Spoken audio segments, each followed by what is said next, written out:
This is a really good router, REQF model, the 1010. You could just loosen it, and it's kind of like a little switchblade. You tighten it or loosen it here, and then it has this little gadget over here on the side that allows you to change what you just did and reorient yourself slightly deeper or slightly more shallow. It's really handy. That's the only kind of part of it I really like. And then this little guy here allows that depth finder to either be really high or kind of moderate or low. And this is the button for stopping this armature from moving around and being able to change the blade. It's real handy.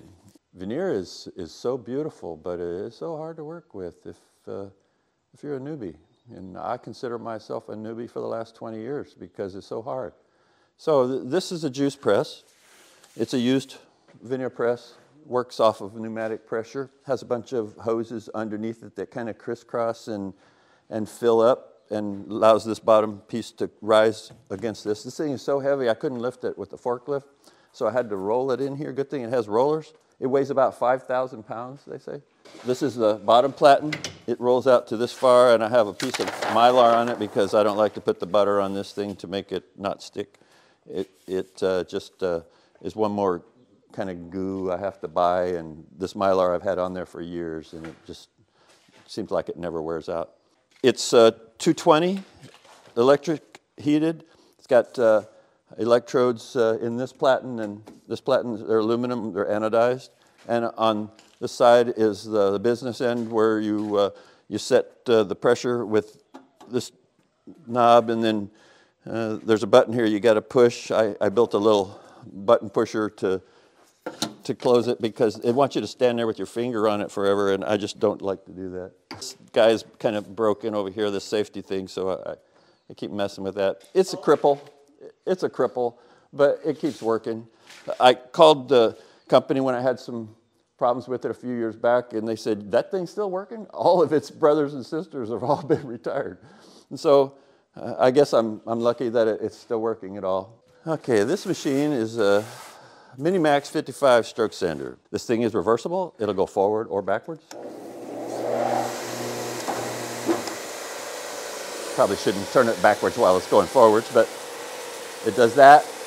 And then this allows you to put the sanding head, which is this thing, anywhere you want. And the table goes up. So you can sand thin stuff. You can even sand the table. And this is a little stop I put on here to sand some thin stuff so it doesn't go shooting off that direction. And I just take that on and off periodically. And then this table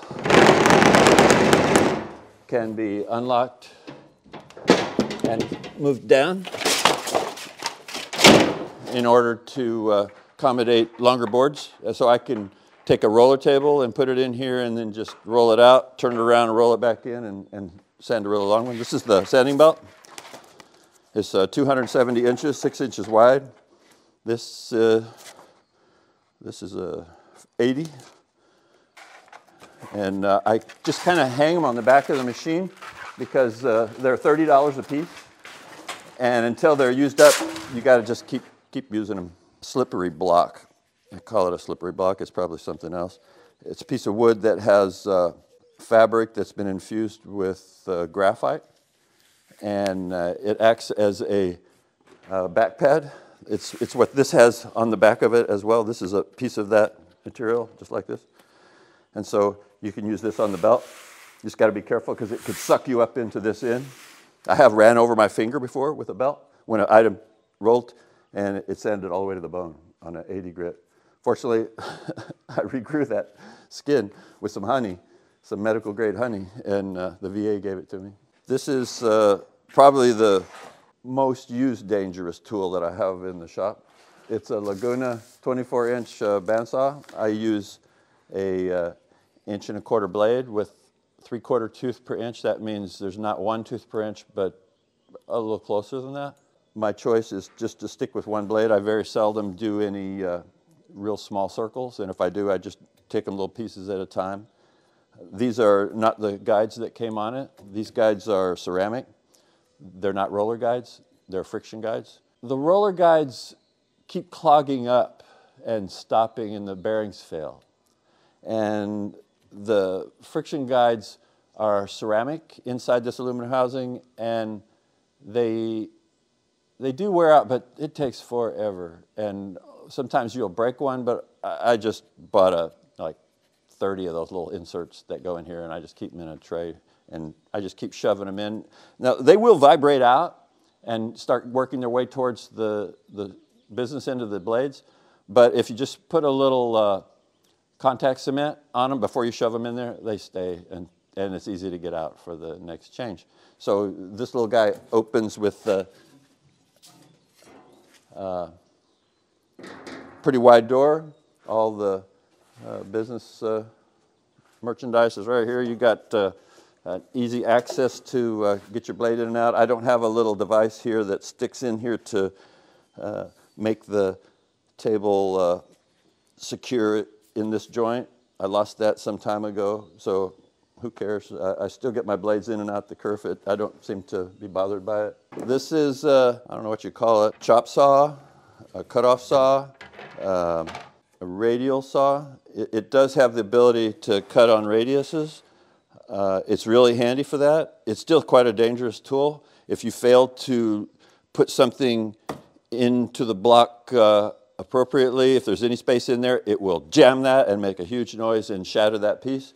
You can't hold anything very close to the saw because the same problem.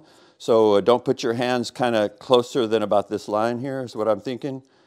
So what I do is if I have a short piece, I'll use a stop block like this, and I'll turn it on, and I'll roll it in a little bit at a time until it gets through it. But if you try to come down on it all at once, sometimes it just explodes. Always wear face mask and hand protection. I've had things hit me in the hand really hard on this machine, and if I wasn't wearing gloves, it would have hurt me. And so this is one of the more dangerous machines in the shop. It has come close to injure me lots of times, but indispensable for making a good clean square cut on the end, and for making repeated small pieces and angles. Indispensable, that little guy. This guy here is called the Whiz. I bought it like 20 years ago from a company online. It's really good at making big boards flat. I like to use it to also, say for instance, you build a chair and you want all the legs to fit the same on the ground. Put it upside down right here, and you can swing this little guy and it'll router cut parallel to whatever flat surface you set it on so that you get two flat planes. It's really good for that. Maybe making tables is probably about the only use for this thing, really. It's probably too much tool for most woodworkers to have in their shop. But for me, it's a necessity. This is my lathe. It's a jet with a little bit of an extension for the deck because sometimes I want to turn it a little longer. So I would say you get an 8-inch turning radius. It's pretty handy for connecting boards together, making dowels and spindles for spindleback chairs and legs. I'm contemplating getting a Laguna lathe that has a 3-axle CNC head above it and maybe replacing this one. Then I can make some twists and maybe carve in some figurines on some legs and stuff and do some stuff. Maybe even get a CNC and replace this guy. Who knows?